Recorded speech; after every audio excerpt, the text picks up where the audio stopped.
Season 5, Episode 16 of the Decoded Podcast. We're just jumping in like tech teachers. I Right, like Chris? that. It's I wanna throw props out. So all the chatter about shop teachers. First, I want to just throw out there, deep love to all my broad-based technology teachers out there. It's not something I talk. I don't talk in the recent seasons. I don't talk about my path to spec ed, my path to student success, and even guidance, access, like all that kind of stuff that was seeded or started by me coming into teaching as a tech teacher, coming in as a hospitality, as a chef, right? And it's you and I have talked in the past about your sense of the chefs and people that work in the back kitchen are, they're all part of a rogue nation. Like there's just something, and there's something not quite right, or just a little bit off, or something kind of strange and sparkly about those folks that choose to work in a kitchen like that. And I wouldn't disagree. I've met more than my share of characters. I can remember when I read Anthony Bourdain's book Kitchen Confidential. Like I recommend that. It's funny. I recognized all the people that he met.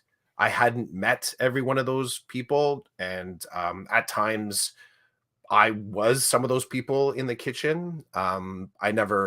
I didn't leave hospitality as what some of those characters. So yeah, anyone sort of looking for a fiery read, you read the Kitchen Confidential, and you'll get a sense of um, what get a sense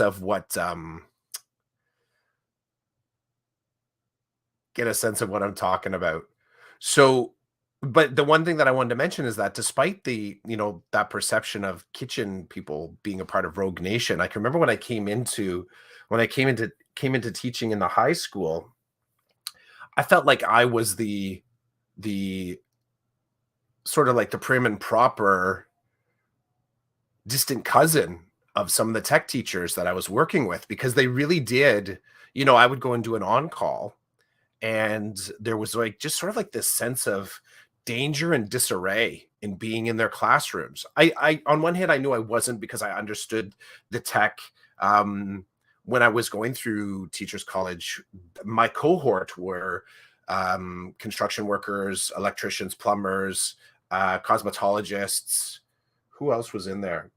There was a few different tech teachers in there, and despite the fact we all connected and talked with each other, we weren't Comtech as well was in with us. Computer tech was also a part of our crew. Despite all of us kind of being clustered together, we didn't actually talk much about our trades, because we didn't do any course specific stuff on our trades. It was all about how do you translate what you did in your spaces, in your workshops, in your auto shops, in your kitchens, in your lab spaces, your salons. How do you take that lived experience and make it work in a classroom? So we did a lot of work on lesson design, program design, unit design. We talked about the integration of our different techs, which was really cool. I can remember building, and this was sort of before I had ever experienced. So I was doing something in teachers college before I had ever experienced it in high school. But I can remember being put together with, it was myself. There was I think it was the Comtech. I think it was the Comtech teacher, and it was there was another that had, I forget what their background was, but it was like me doing culinary, someone else that had the actual design background, and then somebody else, I forget what the third one was, but we basically put together a program, like a unit of study, where the students would come to me and we would design a cupcake recipe, and then they would go on to the next teacher, and then they would design the packaging and the advertisement part of it, and then they would go on to the next teacher and they'd actually build the packaging and the box for it. So that was kind of our concept. And this was before, like I've seen that now in high schools, but a really cool way to do that kind of integrated thinking is beautiful. But that sense of danger of being in their labs, like I mentioned to you on the on-ramp, there's something about, I think, what we tolerate in the trades, not tolerate, bad word. If you were to see someone, working in a kitchen, I said this to you, and there's carrot peels on the floor, there's a pile of like random looking garbage 2 or 3 feet away from you, and on your table where you're maybe making bread dough, you see chicken bones and chicken skin just on the counter there beside you. Like if you saw a chef working that way, I think someone would go like, yeah, that's off. Like you don't do that in the kitchen. Yet I'm walking into some of these auto shops and wood shops, and like there's wood chips everywhere. Like somehow it gets on me. Like I leave the class, I'm like, how did that get on me? Like you wouldn't tolerate that leaving a kitchen. Like how did that beef juice get on my arm? You just wouldn't want it. So there's a funny double standard there, that it's almost like in construction, auto shop, maybe electrical, never experienced that. There's a tolerance that somehow the mess means learning. That's what it kind of comes down to, that the messiness means learning, which is wonderful because I think we need more of that thinking. And I think we tolerate the mess a little bit more. And I think the mess in the learning is really important to remind everybody of, like, even more so now, I think, considering how much time we've spent online and really not having as many real tactile messes as we do when we're learning in the classroom. They're all kind of virtual messes, and often by design. Like it's really easy. It's really easy. Like if I'm working in the kitchen, really, if it's really easy, if I'm working in the kitchen and I knock over a bowl of something that was important to me, there's a very easy, quick way to get kids thinking about how you're going to fix that. Yet you're dealing with a really complex situation. If you play that same thing as a video to someone that has to point and click, they never really get the same buy-in, right? It's not their bowl. It wasn't the thing they were going to eat. There isn't the same embarrassment, like all the kind of learning that you learn when you make a mistake in real time, which happened a lot in my kitchen labs. Yeah, you don't get the same feedback. You don't get the same information. I remember, I'll throw a shout out to a dude that just embodied this, Paul Ord. Beautiful man, just an amazing teacher, but really did embody the Rogue Nation. Like the guy had a beard that was like 1/3 the length of his body. When I first met him, smoked like a fiend, always had like a cigarette there. Like you mentioned, the on ramp, like he had a pencil. He could pull a pencil out of somewhere. Sometimes it was in his beard. He would just pull out his marking pencil there. Hands that looked like someone had hit them with a hammer. They're all swollen and knuckly, cracked. I'm like, dude, like how like there's no bones in your hands. Those crack look so deep, right? Super fun fella. And he was a mentor of mine in university. So when I was in university, I was a teacher's assistant. So drama was one of my theater was my sort of focus in university. But I focused on the construction. Like I really like building sets, sound design. I loved the costume stuff, like the hands-on stuff. And he was the technical director for the theater at University of Guelph. So I got to work with him quite a bit, and I got to be a TA with him for a couple years, which was fantastic. But he really did, yeah. Like the dude always smelled like a varnish or wood, cigarettes. I don't think he ever slept. Always had some coffee, and some. I never saw him with a new coffee. That was kind of weird. But he always had a coffee in some state of completion. And he was the kind of guy that would, I think if he, he would sort of look over across the stage that we're building, and there'd just be a coffee there that he remembered leaving there 2 days ago. He'd just pick it up and start drinking it again. So he's the purest form of this memory of being like a rogue nation tech teacher. I also worked with him in there was the Guelph Jazz Festival, Guelph Music Festival, and I did tech work with him, and we built stuff. And I don't know if I'm trying to think of what the name of. There's a park. Oh, Karen would remember this. Hillside. So Hillside is, I don't know if it still is, a big music festival near Guelph. It's at a conservation area. And I did a couple gigs with him there where we would go out to this conservation area. We'd build stages and did sound design, all that kind of stuff. So I love that you're sort of bringing this, because it was funny. Again, I was never I mean, at that time, I was working in restaurants, but I actually thought that I was going to go into the trades and try and become a union member and work in theaters in the trades and actually pursue more construction that way and get my ticket that way. It wasn't until I finished my degree, I did some traveling, came back. I got my chef papers maybe 5 years after that. 4 years after that, I got my chef papers after I graduated from university, and then decided to pursue hospitality. But I never got the sense like anyone would tolerate a dirty kitchen. Sorry, a messy kitchen? A messy kitchen in the same way they would tolerate a messy lab, uh, construction lab. I love it because it so as you're talking about it, I'm reminded of when I was baking those cookies for my wife's cookie exchange. And I remember she came into the kitchen and she's like, "Oh my god." And she's known not to stay very clean in the kitchen. Like it's not like she's perfectly, you know, prissy and compact and no, when my wife cooks, there's stuff everywhere and I try not to do that. But when I was baking, oh dude, it was like I was using every single like counter space. There was stuff everywhere.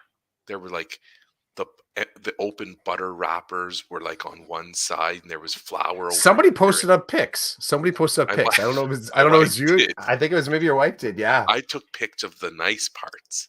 And then she's like, Mhm. "What bomb went off in here?" And she took pictures of like behind the scenes, so to speak. And you're so right.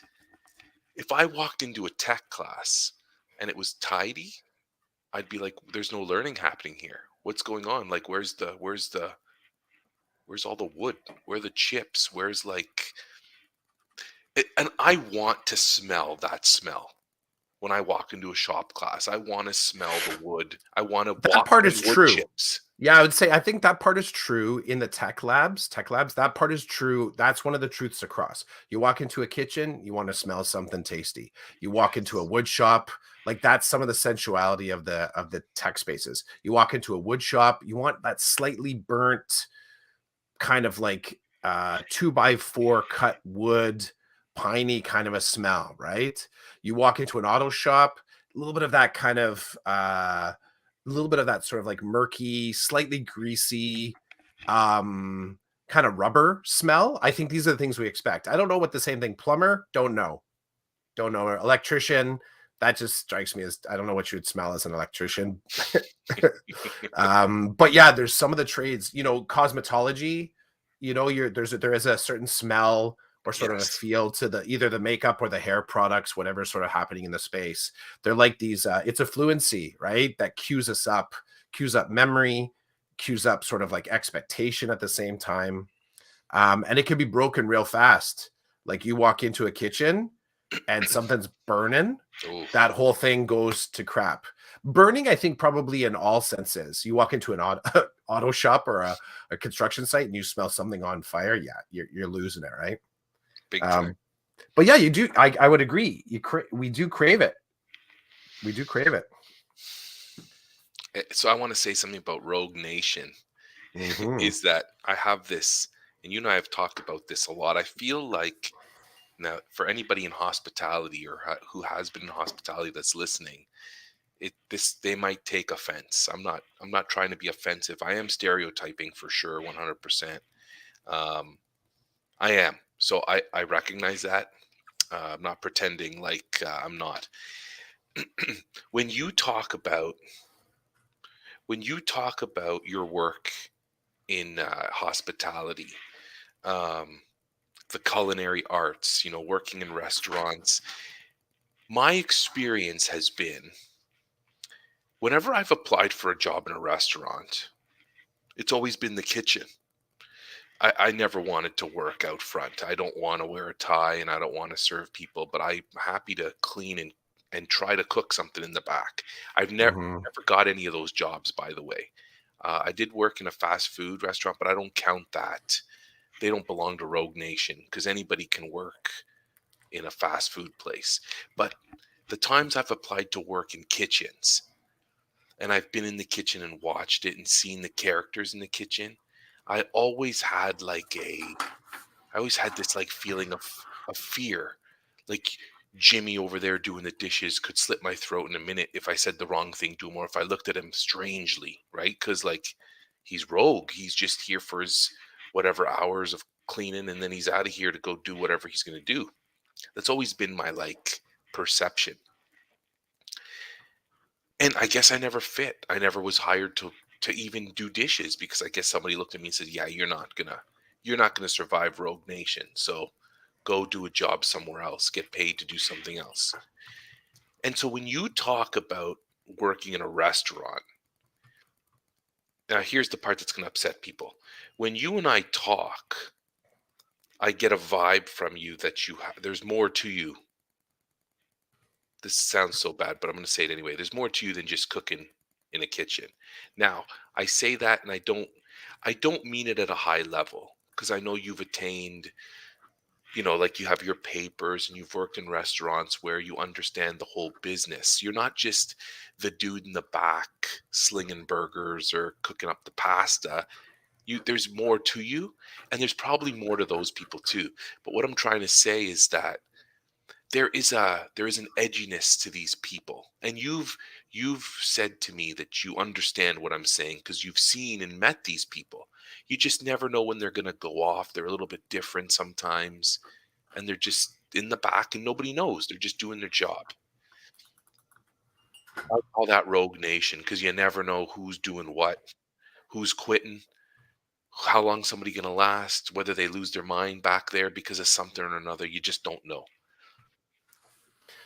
They're One of rough the around the edges. yeah, yeah, yeah. And now I'm happy. This is what it reminds me of. Let me put myself, so I'm not just in my ivory tower looking down. I like to connect the craziness of the kitchen in a restaurant with the rogue nation to people who work night crew in a grocery store. It's not the Hmm. same, but I every time I applied for a job at a grocery store, it was night crew. They're like, "We'll hire you for night crew." And you should see the people I met. You should see the people I met on night crew. It was uh, it was Rogue Nation in a different way. People who the number one thing. Okay, so a couple of observations. When they would find out I was going to university during the day, they would lose their mind. They treated me like a professor. Like they made fun of me. The ones who didn't make fun of me kept saying, "Why are you here all night if you got to go to class tomorrow? How are you going to?" They were the concerned parents, the concerned dads. "How are you going to study? How are you going to do your assignments if you're half asleep? How are you going to understand what's happening in your lecture?" There was that half.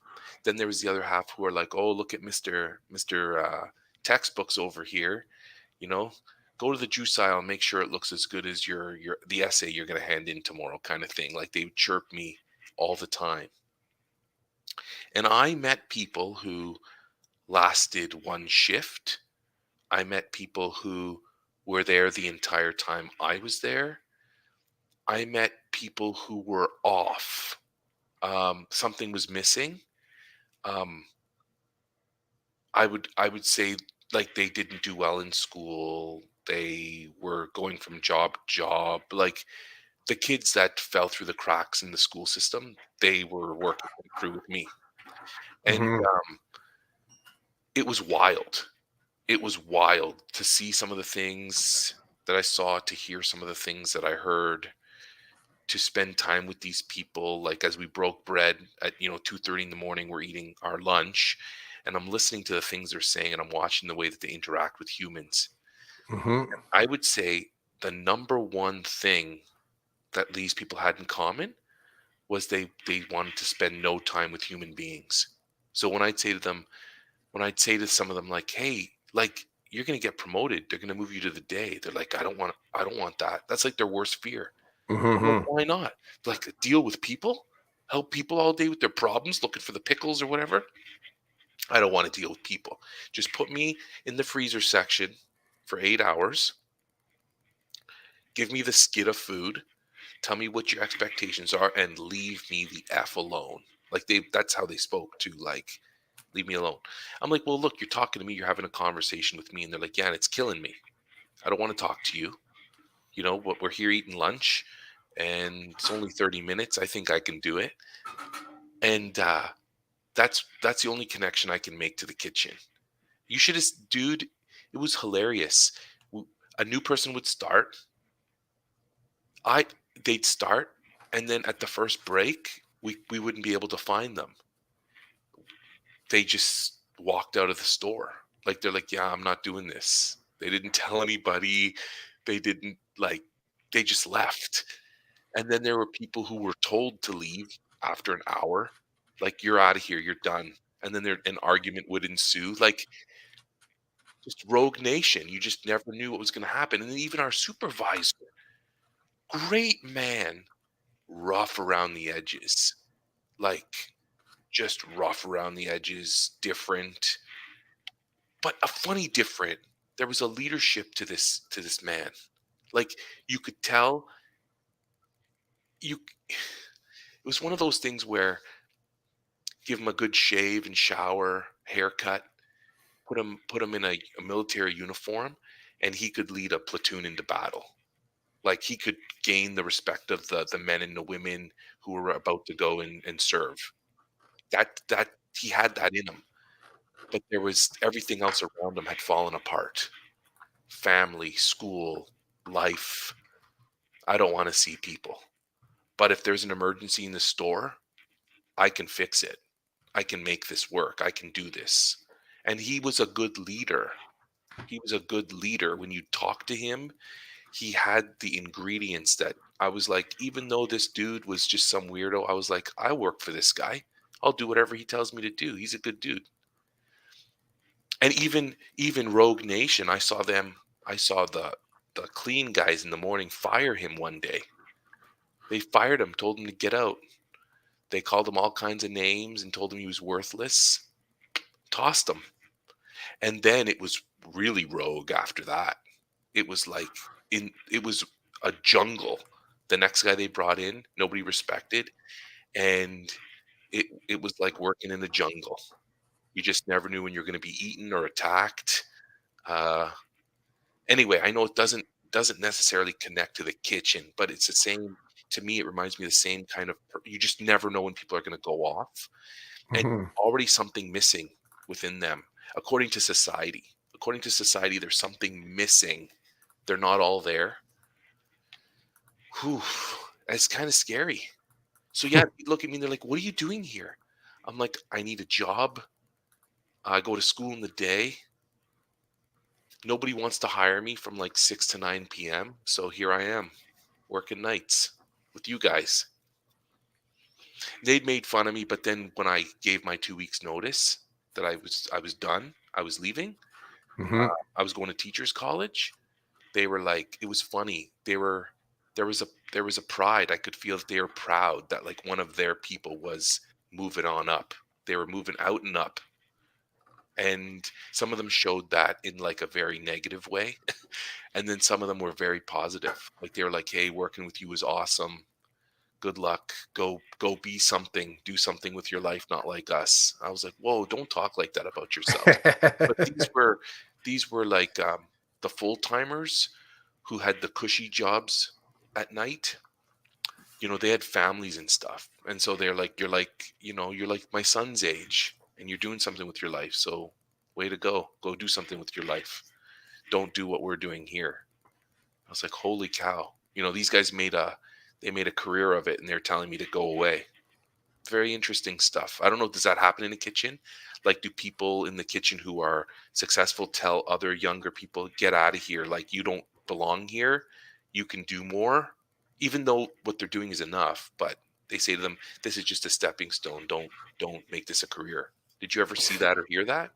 Yeah, I experienced that as well when I was in high school. One of the restaurants that I was working at was No Tools in Whitby, and because I did well in school, and this was a place like lots of stories out of that place, but I became sort of like a line supervisor there, and I was working there still when I was working there as a part timer as I was applying to university, and then I was going to leave for university, and they actually started to call me Ivy. The few of the supervisors, long term supervisors, started off with it being sarcastic and saying, "Yeah, well, Ivy League over here, working in the restaurant business isn't good enough for him, so he's heading off to University of Guelph." And then it just got shortened down to Ivy.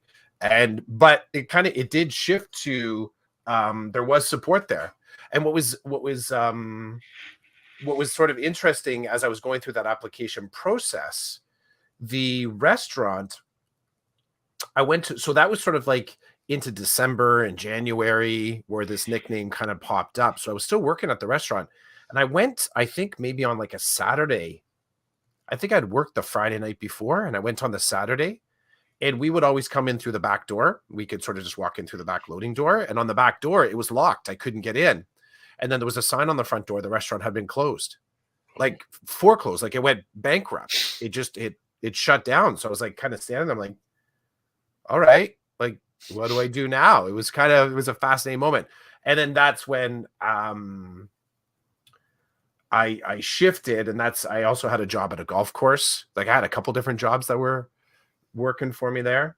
I think I tried my hand at another restaurant sometime in there, but I managed to make enough money still to get to university. But there was a little bit of sarcasm, but an awareness. That was the acknowledgement. There was an awareness that I wasn't going to stay in hospitality, and that I had gotten. Sorry, that I wasn't going to stay in hospitality only. The thing is that hospitality totally set up the bedrock for my whole life. Like it really has. It's set up the bedrock. My work in hospitality, in many ways, connected my spouse and I. My work in hospitality paid for university. My work in hospitality got me the stuff that I wanted when I was in high school. My work in hospitality kept me interested in high school because hospitality became the other thing. It became the school that I wanted to be at. High school was just like my part-time job. I had to make sure that I kept my level 3 in high school so that I could keep doing my side hustle, which became my career. Um, Working in hospitality got me leadership skills. It got me connected with Toronto. It got me my house. Because at the time, is sort of interesting thing here at the time, because I was a salaried worker for a known restaurant when we applied for our first mortgage. Um, it was my status as a full-time worker that actually helped close the deal that we were actually able to get our first mortgage. My spouse, because she's in her first year teaching, the status on her teacher certificate was provisional. I forget what the word was, but that was a part of the actual, before they had NTIP, there was a different word that was actually on the OCT designation. So that came up in the conversation. They're like, well, what does that mean? It's like, well, it's what they do in the first year, but I have my contract, but it made it question the reliability of whether or not that salary would continue. So it was my salary status basically that sort of allowed us to kind of move forward with that. So much great stuff. One thing I'll just end on with this is that while I was at Teachers College, so I went to OISE when I was at Teachers College, the crew that was in there, and it's kind of circling back to you saying that I've done other things besides the hospitality. Like I could at any time go back and teach it. Who knows? I don't know what the opportunity could present to me in the future.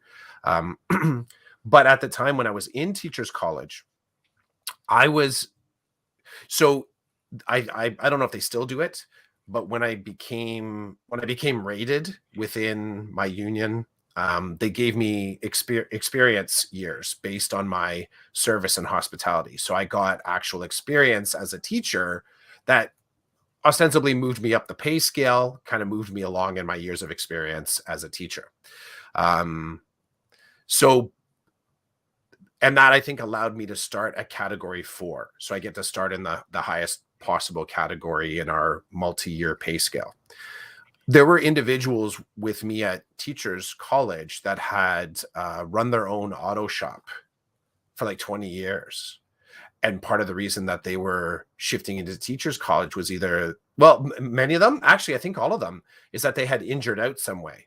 they'd actually hurt themselves in a way that it wasn't sustainable for them to keep working in the shop. Um, and part of the retraining process, I think, from the Ministry of Labor was to offer them, well, instead of giving you like long, because you still have time left to keep working. So instead of going on unemployment, we'll do the retraining. And at that time, these individuals were like, okay, I guess I'll become a teacher. So I had individuals that even like for me, I had, I had done university, I'd done school, like I was aware of the sort of like the structure of school. When I stepped back into Oisey, the old tools came back. The individuals that were with me in class, some of them hadn't been in a formal school setting in like 20, 25 years. And they're jumping back into university courses, right? Or at least university life, university frameworks. And here's the kicker. Some of these people, like with 20, 25, 30 years experience in their trade, because they didn't have a university degree like I did, some of them I think were started in category 2, maybe a couple started in category 3.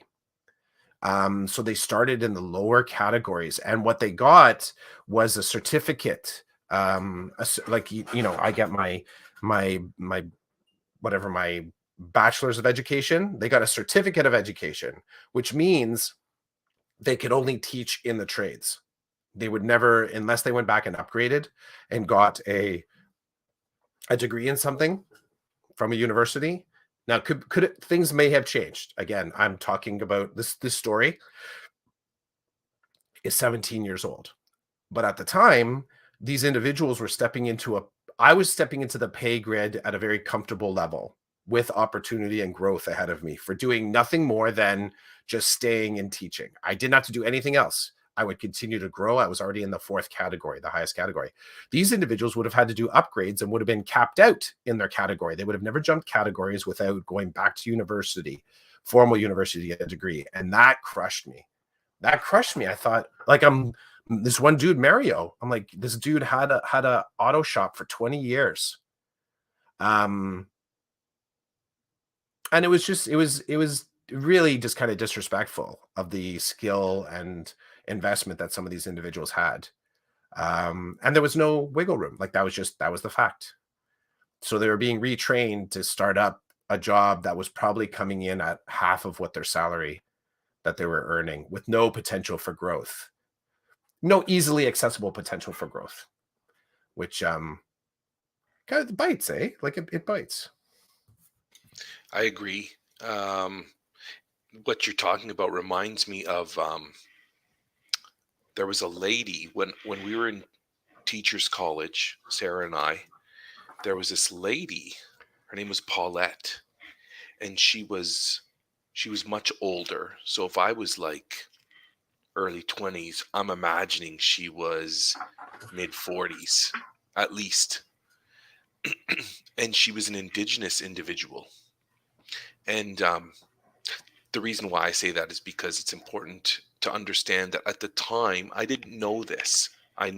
It's something I learned later because I was young and dumb, right? So I didn't really care. I didn't really know.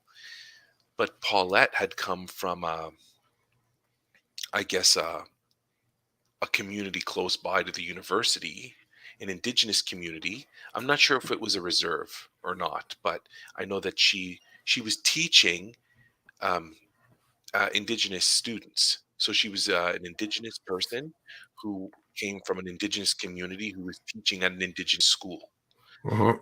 And it was part of some type of program where she was part of my cohort and she was learning the things we were learning. She was already a teacher though, but I guess there was some kind of program to say, hey, you can come here, you can learn some of these techniques, some of these skills, and hopefully that will improve your practice and then improve student learning. This is what I'm imagining how it plays out from what I heard. Paulette only came to certain classes, certain days. Paulette never did any of the assignments. Um, I remember being in like a group with her a couple of times, and we quickly realized that it was a group work, but Paulette wasn't. She wasn't going to contribute to the group the way that we thought was the way to contribute to a group. So what I'm trying to say Hmm. is we had an assignment to do. It was a group assignment, and Paulette didn't do any written component of it. So when we handed in our work, it was like a collection of, 5 people's writing and research and reading in a package that Paulette's name was on, but the Paulette didn't contribute to in the same way. She would, when we get together and she was around, we would talk about these ideas that we were learning about, and kind of comprehending them and reflecting on them. And she would participate in that portion, but she never participated in any of the stuff that we had to do to hand in. Hmm. And she was devalued. She was devalued. I remember thinking, I was so focused on getting through all this that I was like, I don't care. Like, here's my component. It's done. If we know that she's not going to do anything, then just let's assign her work amongst the rest of us so that it'll get done the way that the professor expects it to be done. And who cares? But she was devalued. And your story about, these people, like a man who owns a garage for 20 years or whatever, like that's a lived experience that is unique and is valuable in a number of different realms. And this lady was the same. She'd been a teacher forever, working with marginalized people that we marginalize because we don't provide them with what they need to live better lives and stuff like that. And I remember thinking, like, she was not respected. And now that I look back, she probably had so much to offer us that would help our 40-year-old selves, not our 20-year-old selves, that it would have been amazing to have that credit in the bank. But Yeah. people didn't see it like that. It's unfortunate. It's unfortunate that, a shop teacher or an auto guy, at that time was going to be given a certification that would only allow him to teach in that sector and nowhere else. Like, don't let him go near, don't let him go near the social studies or the English. God forbid that this person get, get a grade 9 English class or something. Um, that sucks. That sucks. Hopefully that's changed. Um, because I think there should be, in our profession, there should be ways of upgrading, or not that, maybe that's not even the right word, qu- you know, obtaining a variety of qualifications in order to bring your gift to kids in a different way. I remember it was what made it also kind of stunning. Like what was really awesome about the training that I got was the fact that we were taught how to we weren't talking specifically about, hospitality or hair. We were talking very specifically about what does it mean for us as tech teachers to exist in a classroom now. And it took me a few just, you know, reflecting back, it took me a couple years to stop seeing my students as little staff members. Like I didn't, sorry, it took me a while to see them as more. I'm going to say as more than staff members. And I think it was important when I realized, like, so I went through a phase where my expectations with them in the kitchen was very much like, you need to move your ass. You need to get hustling. You have to get this done.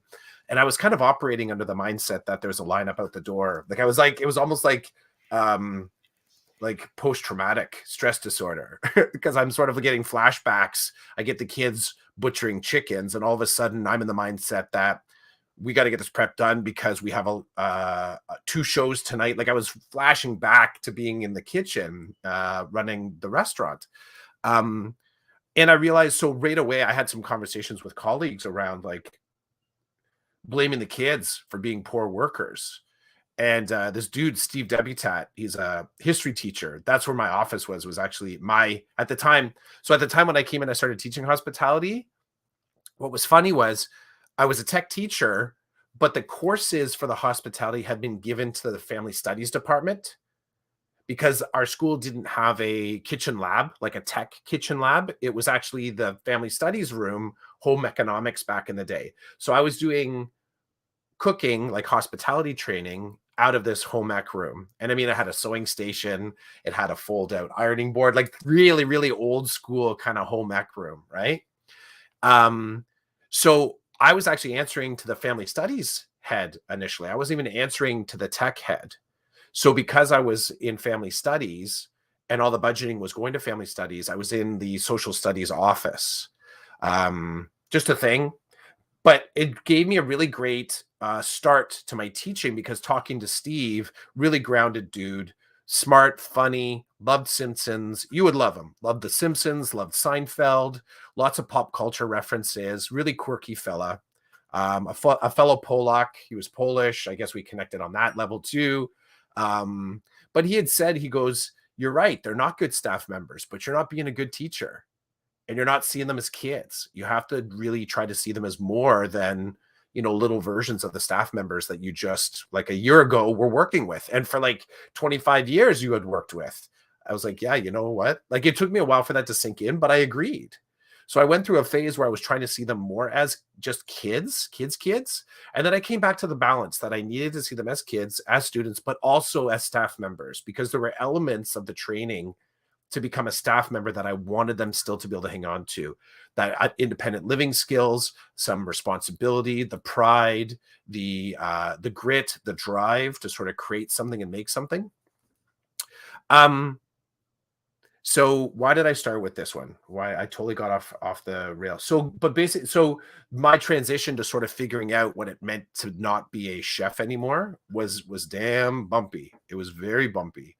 And I would say even to this day, when I think back to all the mistakes I made, they were entirely dependent on me wanting to make the school kitchen into an actual professional kitchen.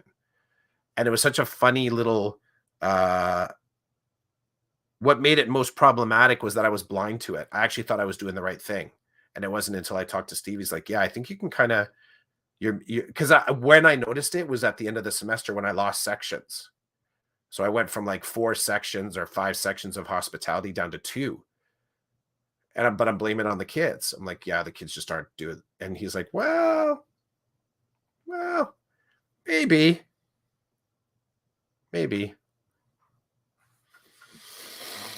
Man,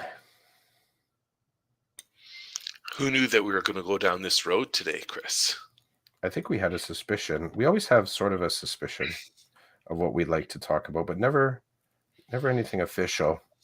Can I just share one more story that's kind of funny? Yeah. So, well, it might not be funny to anybody. Might not be funny to you. But so I still had to do assignments and stuff. Like I had to do all the same curriculum development, personal reflection, personal professional development. I had to do all that as well. Props to Michael Tudor, who was a teacher of mine, phenomenal dude. If you're out there, Michael, thank you for everything you did. What was interesting, so in one of these moments, so I would go to school in the morning. So I would drive down to Toronto, park, go to school in the morning, and then I would either I either drove to Finch Station, took the TTC down, or sometimes actually, depending on how my timing, sometimes I would drive right to Toronto. But either way, I'd go to school during the day, then I'd go to the student commons. I was done school by I think 1:00. It was all the courses were in the morning, and this was designed intentionally, knowing that a lot of us were still working in the industry, which was smart, right? So we had all our courses really concentrated in the morning, 4 hours in the morning. We had our afternoon and evening off. So what I would then do is I would go up to student commons, do all my assignments, because I didn't have a computer with me. So I'm up there getting the assignments done. And then I would grab a half an hour sleep in the commons. I would get up and then I would go down to the restaurant at Yonge and Queen, work. While I was at Teachers College, I still stayed as a manager. So I was still managing, though I wasn't in direct control of the kitchen anymore. I was kind of like a part kitchen, part floor manager, which was awesome. Props to the family, Spiro, for letting me do that. That was awesome.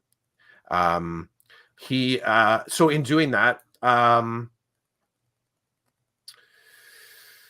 Damn, I lost the track on that story again. So I'm doing restaurant at night, school in the morning.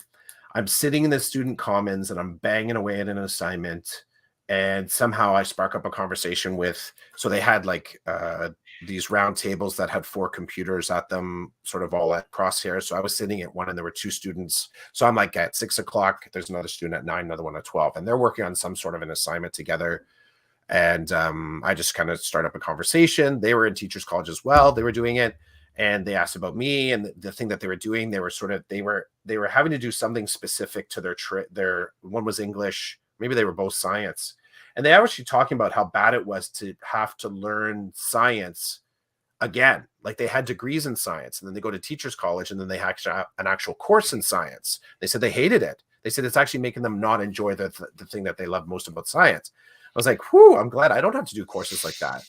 And I rolled out to them some of the courses I was taking. And one in particular, I don't know if I mentioned it on the on-ramp or I mentioned it here. It was all about learning how to be in a classroom, how to use the overhead, how to write on the chalkboard, how do you hand out assignments, how do you write in, get this, writing on the overhead projector to make sure that you're not obscuring the actual lens. So which kind of meant you had to write upside down or from the side and to still have it legible to the students. And I told them about that. They're like, oh my God, I wish we had courses like that. Like, I wish we actually had courses that gave us kind of like on the ground thinking about what it was like to be in the classroom. I didn't know anything different. It was only at that point that I realized, I think I knew from Karen that she had done some English stuff, but I didn't really think to myself, like, they didn't like it. So yeah, that was Tell the me, thing. tell me about sleeping at school. How did that work? Did you just literally go find a corner, lay down, and fall asleep on purpose? Yeah.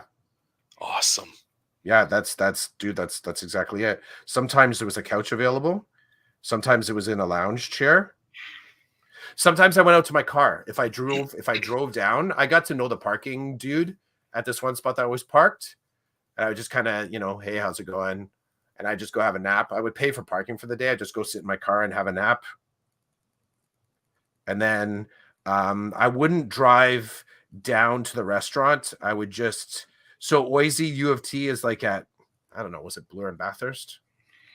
Maybe something like that. So the parking lot, if it's still there, there's a 7-Eleven on the northwest corner. Just in behind the 7-Eleven, there's a parking lot there. And because of the time I got in, I always got a spot there, which was great. Mm. And I would just say to the dude, he was like, hey, how's it going, Clough? I'm like, hey, good. And I would just go over to my car, sit in the car, tilt the chair back. I had a little digital, like a really loud travel clock. I'd grab an hour's sleep. And then I had if I was working in the kitchen, I didn't have to worry so much because I could put on the whites at the restaurant. We were provided whites, chef whites. But if I was working the floor, then I would grab my suit bag out of the back seat where I had my shirt and tie and dress shoes and dress pants. And I would just pick that up, lock the car, hop on the TTC and go down to the Eaton Center.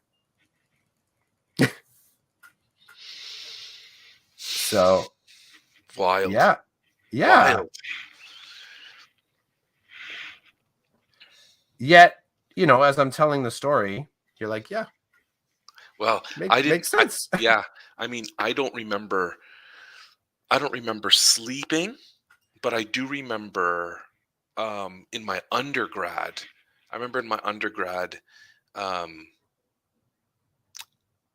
I would go to school. I'd find a computer lab. I'd check my email. I'd do some work, go to class, and then if I had, some days, I didn't live that far away from Carleton University. I was lucky. I didn't live that far away, and my parents bought me a car, so I could drive home. But I didn't want to. I didn't want to wreck my learning momentum. So I'd get to Yeah. school, and I knew I was going to be there. If I had a class at 1, then I had a class at 6 or 7. I wasn't going to leave school. I was going to stay. Actually, I went to school every day and just stayed if I had more than one course. And I remember days where I'd feel really tired after working night crew, and I did try to make the shifts so that I'd work a night, and then the next day I'd have a class later in the afternoon. I didn't try to work all night and then have like three courses the next day. No. Yep. I tried either work all night and then go to an early morning class if that happened, or work all night, come home, sleep, and then go to school um, for afternoon and evening, and then go back to work if I didn't have an early morning class the next day. Anyway, I tried my best to make it work. Sometimes it didn't, and I remember I would just walk around the library, and I'd pick out spots like at the library there were like maybe half a dozen spots where if they were available I'd grab them, and they were off in a corner, so like they were positioned in ways where they were just not you're not going to be seen unless somebody's really looking for you. Hmm. And I'd grab them and I would set up shop to do my work, and sometimes I just put my head down and just relax, right? Like this is before cell phones and all that stuff, so I didn't have anything to distract me. um it would be me and the books that I was using in the library or my work on pencil paper, Hmm. and I'd either lay back and just close my eyes or put my head down. But I don't ever remember like laying on a couch trying to sleep. You I know, was out, gone, I believe snoring. it. I believe it. I don't think I ever did that, but yeah, man, those were interesting times and days, eh? Wow. You know what I will say? You know what made it so? I want to. So the fear. So when Karen said to me, because I was like, I got to a point in the career. Actually, I'll say a couple different things. I'll mash it all up. The second time, so when I was going to university, I got this kind of sense like there was a little bit of mixed. It was kind of lukewarm, but for the most part, I felt like they were really supportive, really, really supportive. Like they were sort of like it was a little bit like what you're saying, like, "Hey, good for you for moving to something else. Very cool."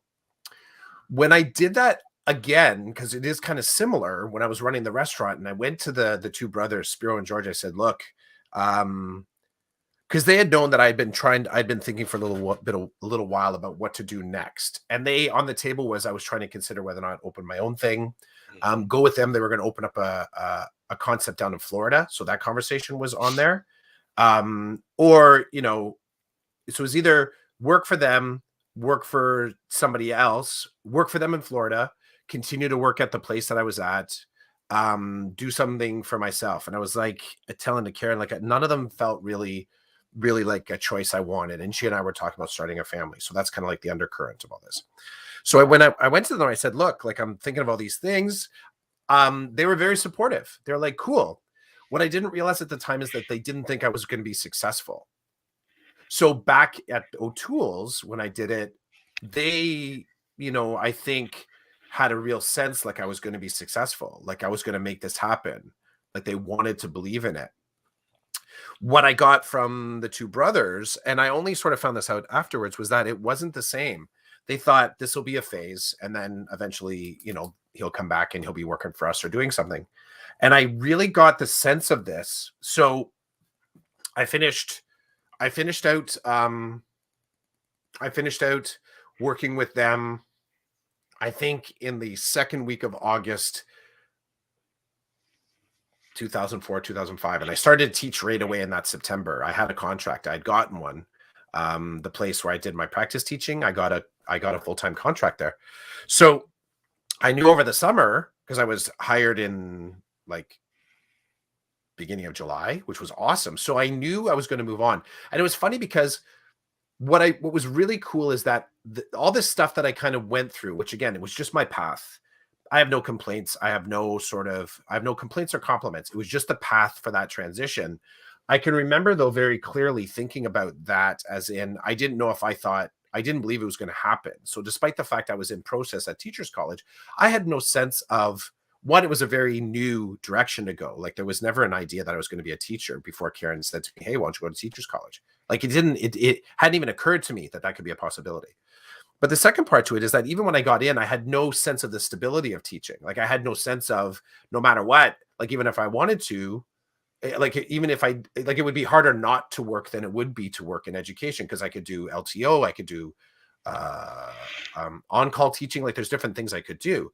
But even as I was going through it, I didn't have a sense like I would be a teacher. And I found out afterwards that neither did my two bosses.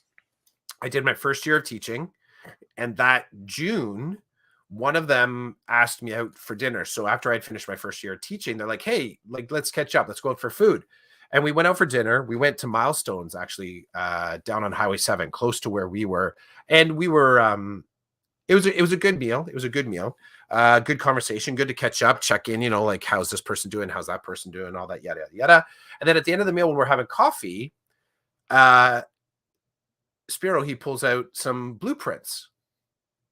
And he's like, okay, so wondering if you'd like to kind of get on board with this. So this was after I'd been away for a year. I had actually started a different career. And it was mind blowing to me. Like I had a problem kind of processing this. He's like, okay, so you've kind of gone and done your thing. Like, do you think you're gonna come back and do hospitality? So I don't know exactly what to do with that, but it definitely created a slightly uncomfortable moment in the conversation where I was like, I appreciate the offer, dude, but like I'm not coming back. I'm not coming back. And he says, you sure? Like this isn't just a phase? Like you're actually gonna leave? And then at that point I realized there never really was full belief that I was gonna transition. Cause like it was like we were just picking up, and the other thing that made it uncomfortable is he had already picked up the bill. So we were just kind of sitting there sipping coffee. So he paid. So I also had this sudden realization that this wasn't a friendly lunch. This was a negotiation. This was a business meeting. I thought we were just kind of catching up. But it was a funny moment because there was the expectation that I had sort of done the prodigal, right? I had done my year. Now it's time to come back and get back to work. It's funny. Have you had any communication with them? Mm-hmm. I lost touch with most of the staff. I reconnected maybe a year and a half ago. I think it was maybe on Facebook. I've lost connection again with Maria, who was like the person that kind of took over the kitchen afterwards. Sometimes in the past, I've called her my number one, but she decided to go to chef's college. So I reconnected with her. We chatted for a little bit. She ended up going with them down to Florida to work on the new concept, and then came back up. And now I believe she still is the lead. So in the Eaton Center, short story on this, when there was always acrimony between the two brothers that own this store and the parent company. I've told stories here before in the past. We often didn't like the products they were telling us to use. We didn't like the purveyor. So we were always going rogue in there and saying this was something better, something local. So I don't know how soon after, a couple of years, 1 or 2 years after I left, the Eaton Center decided not to renew the lease on the restaurant. Sorry. Something happened before that. The brothers decided to leave the restaurant and the store went back to corporate. So they went down to Florida and they worked on something. Some of the staff went with them down to Florida. So the thing that they were asking me if I was interested in being presented at that dinner meeting, some of the staff, they went and did that. The store went back to corporate because it was a successful restaurant, but the boys walked away from it. They walked away and they said, fine, corporate, take it back. Corporate took it back. I don't think it was run well. So the Eaton Center reached out to the brothers down in the States, said, would you be willing to come back and reopen the restaurant under a new concept? Would you like to come back? Because we're not going to renew the lease. So they weren't going to renew the lease for the restaurant. So the brothers did come back, and I forget, they came back. They have a concept in there now that I think is, actually, I don't even know. I don't know. Actually, I haven't looked at it in a year, but it's in the exact same place. It's a gin name. If someone were to Google map it, it's a white and blue concept. But anyways, they're back in there. They're running it again. They're working in that same spot back in Ontario. So it was then that I managed to reach out to a couple people, kind of check in. I reconnected with, I haven't chatted with him in a while, Spiro, on Instagram. We kind of found each other on there again. There was the, try and come down, come and visit. You're going to stop by. So there was all those. I haven't made it by. When I left, I kind of left. I didn't stop. I didn't go back. I haven't been back. I will say I have been to other Baton Rouges. I showed actually over this past summer when we were in Montreal, the training team that came to help open the Ontario store that I was a part of came from the downtown Montreal store. So I walked the kids past there and I said, yeah, so this was, I kind of gave them a, like they know of my history at that restaurant, but I said, here's part of where it started, even before I knew I was going to be a part of Baton Rouge. And that store still is it there, downtown Montreal on St. Catherine Street. Very, very busy restaurant. Yeah. Rogue Nation, bro. Rogue Nation. Rogue Nation. It's funny that while you know how, so as soon as we got on the Rogue Nation, I started to put together some type of just fun little video. So I'm pulling a Clough. I'm like working on a little artistic creative thing while we talk about Rogue Nation, but I put something together, a YouTube short. So Nice. yeah.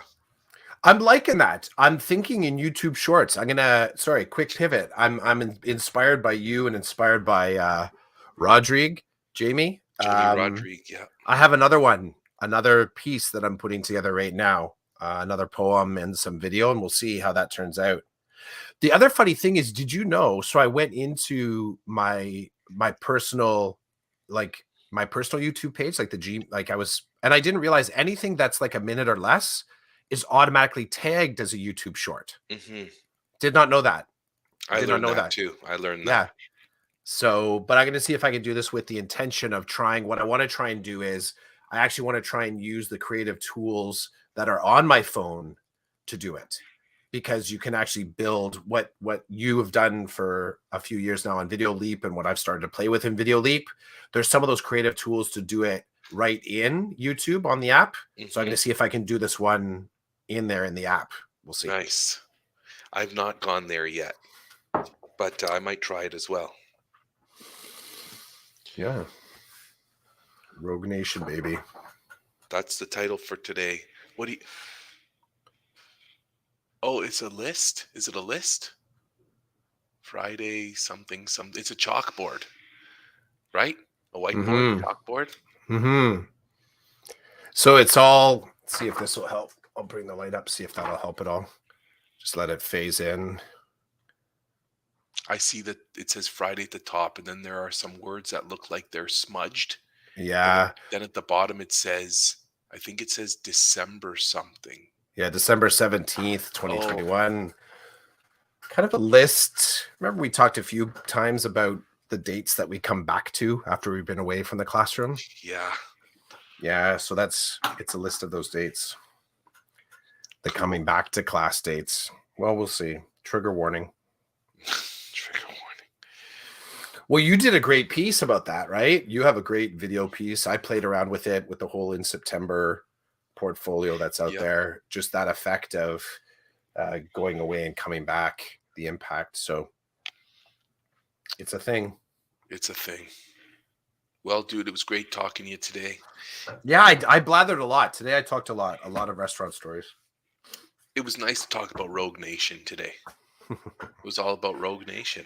And how they are kind of in the schools. Like these tech teachers they're still out there and still, you were sharing stories about sort of like, I think, a fascination with your interaction with tech teachers and hearing some of the stories about how they're operating with students. And, I think that others are still closer to the bone about thinking about their trade as a trade and not as a tradable classroom, like as not when if because I would agree the whole idea of flipping trades to online, like the curriculum of an English class is pretty versatile. It is. It obviously, whenever we can spend, I'm just picking English, sorry, English teachers, pick math, pick whatever. There's trades curriculum does not translate as well to virtual learning spaces. It does not. And, the trades teachers out there that are stomping their feet and getting pissed off and getting upset and saying that this is not the way to teach kids are all righteous in their approach. They are so righteous in their approach because it really is like that. And there are some I've met, just like other teachers, that you can kind of go, well, that was kind of like a little too extreme. But I feel in some ways they are the tent pegs. They're one of the tent pegs on sort of trying to keep in mind the potential positive things about working together in the same spaces and working with our hands and creating a physical thing, actually creating a physical thing and having that as a way to sort of demonstrate your learning, right? So hats off to all the tech teachers out there that are so angry right now that they just don't know what to do. They don't know what to do with themselves, because they're the ones that are reminding us about what the appropriate irritation. One of the other appropriate irritations in doing online learning is being forced. And music teachers could be in a similar space. But other curricular areas, maybe drama teachers might be feeling the same thing. There's a lot of curriculum that works in a virtual mode a lot better than some. So